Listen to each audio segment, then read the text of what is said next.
തൃശൂർ മറ്റത്തൂർ പഞ്ചായത്തിൽ കോൺഗ്രസ് നേതൃത്വത്തിനെതിരെ ഗുരുതര ആരോപണവുമായി വിമതനായി മത്സരിച്ച് ജയിച്ച കെ.ആർ. ഔസേബ് കോൺഗ്രസ് ബി.ജെ.പി. ഡീലിന് പിന്നിൽ മുൻ ഡി.സി.സി. Secretary PM. ചന്ദ്രൻ എന്നാണ് ആരോപണം. നേതാക്കൾ വീട്ടിലെത്തി ബി.ജെ.പി. പിന്തുണയ്ക്കുമെന്ന് അറിയിച്ചെന്നും വെളിപ്പെടുത്തൽ. കെ.ആർ. ഔസേബിന്റെ പിന്തുണ തേടാനെത്തുന്ന കോൺഗ്രസ് നേതാക്കളുടെ വീഡിയോ എൽ.ഡി.എഫ് പുറത്തുവിട്ടു.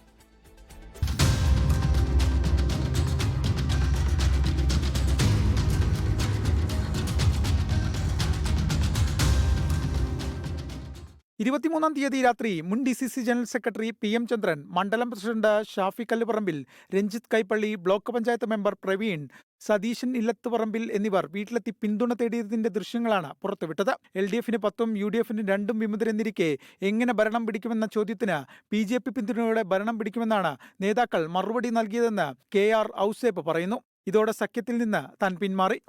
10 വെച്ച് ഈ 8ന്റെ കൂടെ 2ഉം കൂടി ചേരുമ്പോൾ 10ആയി. 10 വെച്ച് നമ്മൾ ഒരു ടോസിലേക്ക് പോകാനാണോ ആഗ്രഹിക്കുന്നത്, അല്ലെങ്കിൽ അതാണോ ഉദ്ദേശിക്കുന്നത് എന്ന് ചോദിച്ചപ്പോൾ പറഞ്ഞതാണ് അല്ല, നമ്മൾ ജയിക്കും.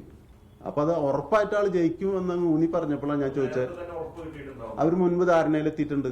കോൺഗ്രസിന്റെ ഔദ്യോഗിക സ്ഥാനാർത്ഥി അല്ലായിരുന്നു ഔസേപ്പ് എന്ന് തെളിയിക്കുന്ന രേഖകളും പുറത്തുവിട്ടു. അതിനിടയിൽ മറ്റത്തൂരിൽ കൈപ്പത്തി ചിഹ്നത്തിൽ മത്സരിച്ച മെമ്പർമാർക്ക് അന്ത്യശാസനവുമായി ഡി.സി.സിയും രംഗത്തെത്തി. നടപടിയുണ്ടല്ലോ. അവിടെ നിതീഷിനെയും വൈസ് പ്രസിഡന്റ് സബേറ്റേനെയും പുറത്താക്കി കഴിഞ്ഞു. അവിടെ അതിനെ നേതൃത്വം കൊടുത്തു എന്ന് ആരോപണം ഉന്നയിക്കപ്പെട്ട വർഗീസിന് നമ്മൾ ഷോക്കോസ് നോട്ടീസ് കൊടുത്തു. ഇന്നാണ് അതിൻ്റെ സമയം തീരുന്നത്. അതിനുള്ളിൽ തൃപ്തികരമായ മറുപടി തന്നില്ലെങ്കിൽ പുറത്താക്കും, അതിലൊരു സംശയവുമില്ല. അതേസമയം പാറളം പഞ്ചായത്തിൽ ബി.ജെ.പി. സ്ഥാനാർത്ഥിയെ ജയിപ്പിക്കുന്നതിന് വേണ്ടി കോൺഗ്രസ് സംഘം ബിന്ദു വോട്ട് അസാധുവാക്കിയതായി ഡി.സി.സി. കണ്ടെത്തി. പാറളത്ത് ബി.ജെ.പി. ജയിച്ചതോടെ ബിന്ദുവിനെ അന്വേഷണ വിധേയമായി സസ്പെൻഡ് ചെയ്തു. കേരളത്തിലെ കോൺഗ്രസും ബി.ജെ.പിയും ഒരേ തൂവൽ പക്ഷികളാണ്.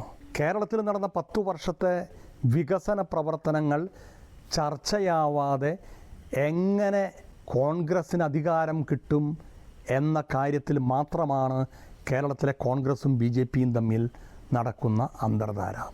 മറ്റത്തൂരിലെ കോൺഗ്രസ് ബി.ജെ.പി. സഖ്യം രാഷ്ട്രീയായുധമാക്കാനാണ് എൽ.ഡി.എഫ് നീക്കം.